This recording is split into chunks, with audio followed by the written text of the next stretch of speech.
Não diga que Deus está no controle. Não porque seja blasfêmia, nem porque demonstre falta de fé, mas porque ao pronunciar essas palavras, com certeza absoluta, você pode estar fechando seu coração para o diálogo íntimo que o Criador deseja ter com você. Billy Graham costumava dizer que a oração não é um monólogo, é uma conversa. E quando afirmamos com rigidez que Deus já tem tudo sob controle, corremos o risco de parar de orar, do perar do busker, de parar de crescer espiritualmente. A fé verdadeira não é passividade disfarçada de confiança. É uma caminhada ativa ao lado do Eterno. Você diz que Deus está no controle. Mas será que está realmente confiando ou apenas se esquivando da responsabilidade que ele colocou? M. Swassman, será que não está usando essa frase como um escudo para evitar tomar decisões difíceis, para não enfrentar os desafios que moldam o caráter? Graham ensinou durante décadas que Deus nos deu livre-arbítrio, não para nos torturar, mas para nos convidar a participar ativamente de sua obra no mundo. Quando simplesmente declaramos que ele está no controle e cruzamos os braços, podemos estar perdendo a oportunidade de ser instrumentos de sua vontade. Havia nas montanhas da Carolina do Norte um homem chamado Samuel, conhecido não por sua eloquência ou pela grandeza de seu ministério, mas pela simplicidade de sua fé. Ele pastoreava uma pequena congregação rural, onde cada rosto era familiar e cada história de vida era conhecida. Sua igreja era um prédio simples de madeira, com bancos gastos pelo tempo e janelas que deixavam entrar não apenas a luz do sol, mas também o canto dos pássaros durante os cultos. Samuel entendia que a presença de Deus não precisa de ornamentos. Para se manifestar, precisa apenas de corações abertos e dispostos a ouvir. Todos os domingos, ele se ajoelhava em seu pequeno escritório, nos fundos da igreja, não apenas para preparar seu sermão, mas para silenciar seu próprio coração e escutar a voz do Espírito Santo. Porque Samuel sabia algo que muitos líderes esquecem. Pregar não é falar sobre Deus, é falar com Deus na presença do povo. Sua oração não era um ritual, era uma conversa íntima com aquele que conhece cada pensamento, antes mesmo que ele se forme em palavra. Certa manhã de inverno, quando a neve cobria os campos e o frio fazia os vidros embaçarem Shiguei Greia, um homem diferente, vestia-se com elegância, dirigia um carro luxuoso e trazia no rosto a expressão de quem havia vencido na vida. Sem cerimônias, aproximou-se de Samuel após o culto e disse com voz confiante: Pastor, não vim buscar oração nem consolo. Vim apenas testemunhar que Deus está no controle da minha vida. Tenho uma família abençoada, meus negócios prosperam, minha saúde é perfeita, tudo funciona como um relógio suíço.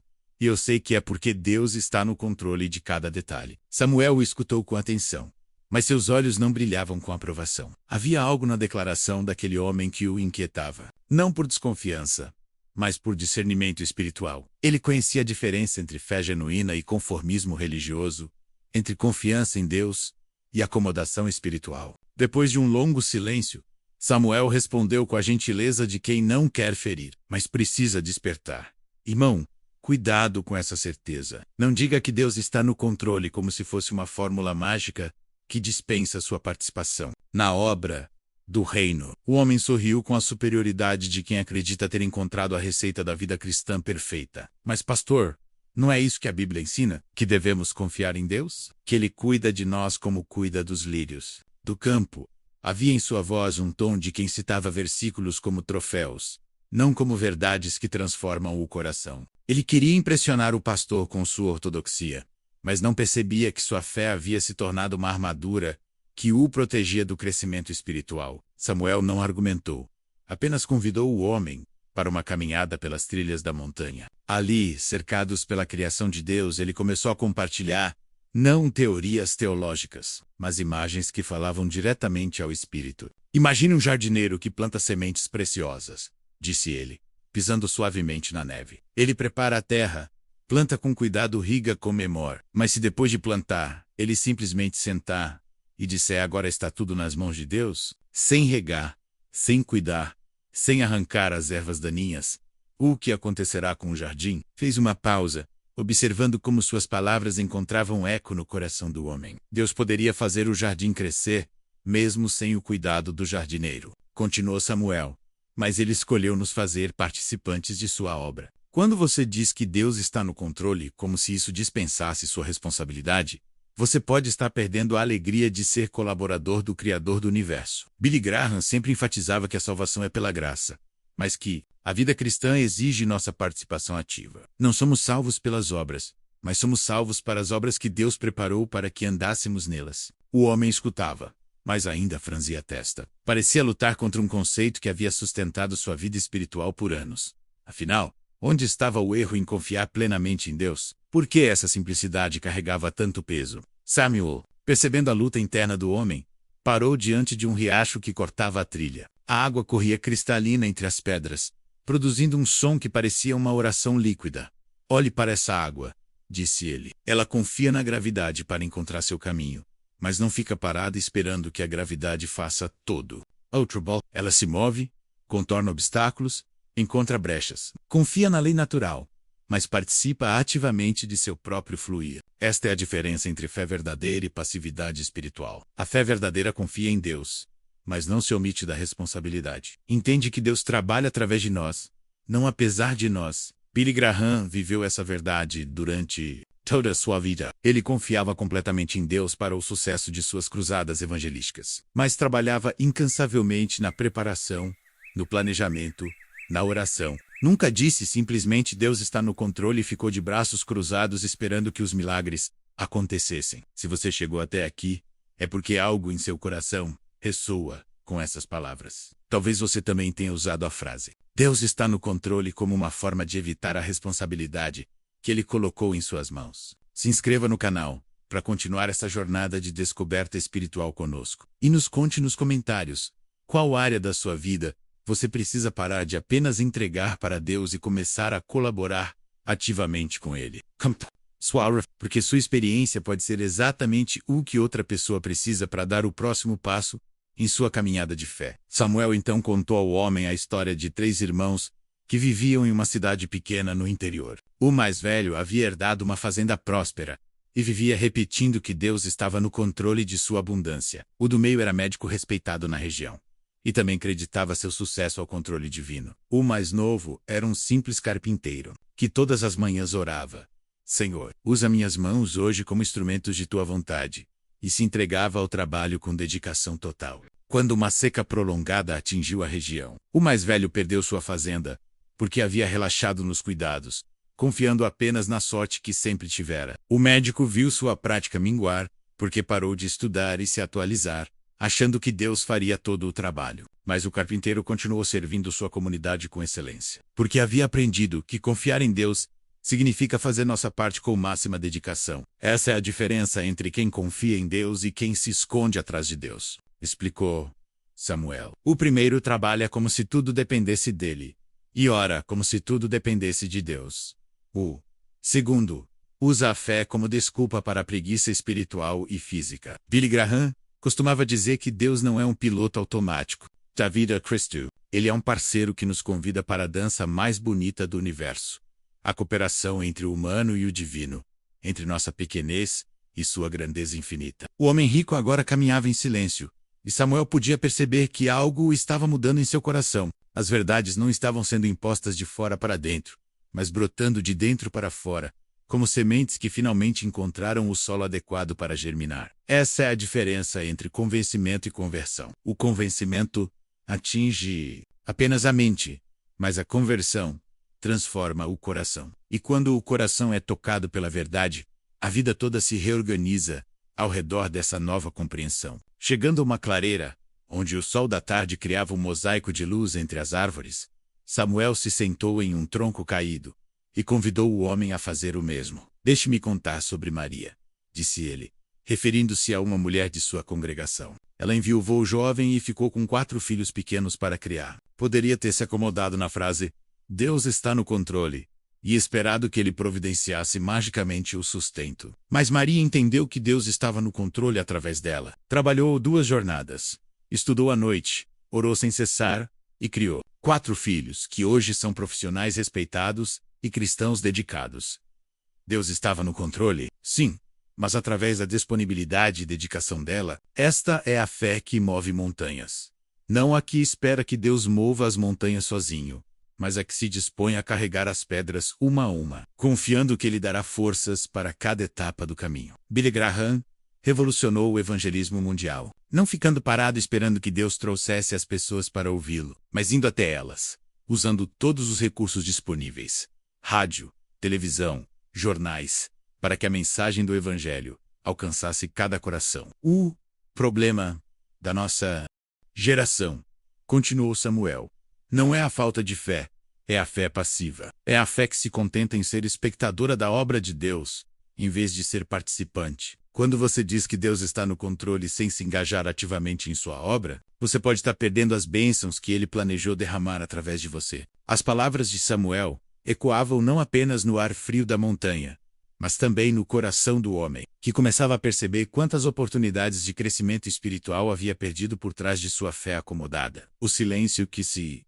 seguiu não era desconfortável, era fértil. Era o silêncio do coração que está reorganizando suas verdades, que está permitindo que o Espírito Santo faça uma obra profunda de transformação. Samuel sabia que as melhores conversas espirituais não são aquelas onde se fala muito, mas aquelas onde se permite que Deus fale. E Deus fala muitas vezes através do silêncio, através da pausa, que permite que sua voz seja ouvida, acima do barulho de nossas próprias opiniões. Quando o homem finalmente falou, sua voz era diferente. Não carregava mais a arrogância da certeza absoluta, mas a humildade de quem começou a aprender. Pastor, então o que devo dizer se não posso mais usar essa frase como uma desculpa para minha passividade? Samuel sorriu, não com superioridade, mas com o carinho de quem vê um irmão despertando para uma nova dimensão da vida cristã. Diga, Senhor, como posso colaborar com seus planos hoje? Respondeu ele. Diga, estou disponível para ser usado por ti. Diga, confiando em ti. Entrego o meu melhor esforço. Mas nunca diga que Deus está no controle como se isso dispensasse sua participação ativa na obra do reino. Billy Graham costumava orar antes de cada pregação. Senhor, use-me como seu instrumento hoje. Ele não orava para que Deus fizesse tudo sozinho, mas para que Deus o usasse como canal de sua graça. Essa é a diferença entre fé genuína e escapismo religioso. A fé genuína nos coloca em movimento, nos faz parceiros de Deus na transformação do mundo. O escapismo religioso nos paralisa, nos faz espectadores passivos da obra divina. A vida cristã é como uma dança, explicou Samuel, levantando-se e estendendo a mão para ajudar o homem a se erguer também. Deus é o líder. Nós somos os mas uma dança não funciona se apenas um dos parceiros se move. Precisamos aprender os passos, precisamos estar atentos à música, precisamos nos mover em sintonia com aquele que nos guia. Não podemos simplesmente ficar parados, esperando que ele nos carregue pela pista. Quando começaram a descer a montanha, o sol já se punha no horizonte, pintando o céu com cores que pareciam um reflexo da glória de Deus.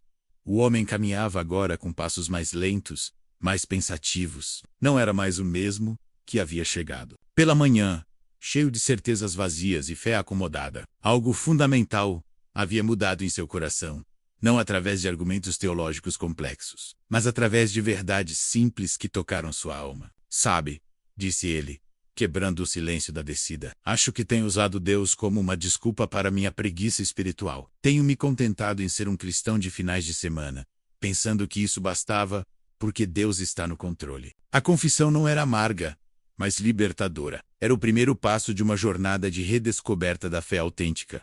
Da fé que transforma, não apenas o coração, mas também as mãos e os pés. Samuel assentiu com compreensão. Esau, amazed. Comum do que você imagina, disse ele. Muitos cristãos sinceros caem nessa armadilha. Confundem fé com passividade, confiança com acomodação. Mas Deus não nos salvou para sermos espectadores da vida cristã. Ele nos salvou para sermos protagonistas da sua obra na terra. As palavras de Samuel ecoavam os ensinamentos de Billy Graham, que sempre enfatizou que a conversão é apenas o início da jornada cristã, não o fim. Chegando de volta à igreja, já com as luzes acesas e o prédio silencioso, Samuel convidou o homem para uma última conversa em seu escritório. Ali, cercados por livros gastos pelo uso e anotações de sermões, ele compartilhou sua própria jornada espiritual. Eu também já fui como você, confessou. Achava que pastorear era apenas pregar bem aos domingos e deixar o resto com Deus. Mas descobri que pastorear é ser instrumento de Deus na vida das pessoas todos os dias. É visitar os doentes, consolar os enlutados, discipular os novos convertidos. É ser as mãos e e os pés de Jesus na comunidade. Billy Graham pregou para milhões de pessoas durante sua vida. Continuou Samuel, mas ele nunca se contentou em apenas subir no púlpito e esperar que Deus fizesse tudo. Ele estudava incansavelmente, orava horas por dia, planejava cada detalhe de suas cruzadas. Ele entendia que Deus o havia chamado para ser um instrumento, não um fantoche. E instrumentos precisam ser afinados, limpos, preparados para uso. O homem escutava com atenção crescente, e Samuel podia perceber que as sementes plantadas durante a caminhada estavam germinando. Pastor, disse ele finalmente, como posso começar a viver essa fé ativa? Como posso sair da passividade? Spiritual. A pergunta revelava um coração genuinamente tocado pela verdade, um espírito pronto para a transformação. Comece pequeno, respondeu Samuel. Amanhã, quando acordar, não ore apenas, Senhor, abençoe meu dia. Ore, Senhor, como posso ser uma bênção hoje? Não peça apenas que Deus resolva seus problemas. Pergunte como você pode ser parte da solução para os problemas ao seu redor. Não ore apenas para que Deus mude o mundo. Ore para que Ele o use para mudar o pequeno pedaço de mundo que está sob sua responsabilidade. Se você chegou até aqui, significa que seu coração também está sendo tocado por essas verdades. Não deixe essa oportunidade passar. Inscreva-se no canal para continuar crescendo espiritualmente conosco. E compartilhe nos comentários como essa mensagem está mudando sua perspectiva sobre a fé. Conte sua história, suas lutas, suas descobertas. Sua experiência pode ser exatamente o que outra pessoa precisa para encontrar o caminho da fé autêntica. Lembre-se, Deus não apenas está no controle, Ele quer que você seja seu parceiro nesse controle divino da história humana. A partir daquele dia, o homem nunca mais foi o mesmo. Não porque Samuel o convenceu com argumentos intelectuais, mas porque o Espírito Santo usou aquela conversa para despertar em seu coração a fome por uma fé mais profunda, mais ativa, mais transformadora. Ele começou a frequentar a igreja não apenas aos domingos, mas durante a semana também. Começou a participar de trabalhos sociais, a visitar orfanatos, a usar seus recursos não apenas para seu próprio conforto, mas para ser instrumento de Deus na vida de outras pessoas. E Samuel continuou sendo o pastor simples, que sempre foi, mas agora com a alegria de ter participado do despertar espiritual de um irmão, porque essa é a maior recompensa de quem serve a Deus. Não os grandes momentos de glória, mas os pequenos momentos de transformação. Quando vemos uma alma descobrindo que Deus não é apenas o Senhor do universo, mas o parceiro íntimo de cada dia, de cada decisão, de cada ato de amor que praticamos em seu nome,